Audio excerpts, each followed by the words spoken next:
দেখেন এখানে কত কবুতর, অনেক কবুতর, এখানে অনেক কবুতর। এখানে অনেক ধরনের খাদ্য এখানে দেওয়া হয়। মানুষ অনেক জায়গা থেকে আসে, দূর দূরান্ত থেকে ছুটির দিনে এখানে অবসর যে সময়টা আছে সেই সময়টা এখানে পার্কে এসে ঘোরাফেরা করে।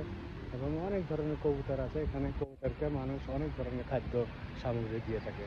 এবং পাশে আপনার ওটা ওই যে দেখা যাচ্ছে, দেখেন ওটা একটা সমুদ্র আর কি, বড়। এটা আবার বাহরাইনের সাথে জয়েন্ট হয়েছে এখানে। এটা হচ্ছে জুবাইল পার্ক আর কি। জুবাইলে কনেটের সাইডে যে নদীর সাইডে যে পার্ক আছে, মানে ওটাকে কনেট বলে আর কি এখানে। ওকে, থ্যাংক ইউ, ধন্যবাদ সবাইকে।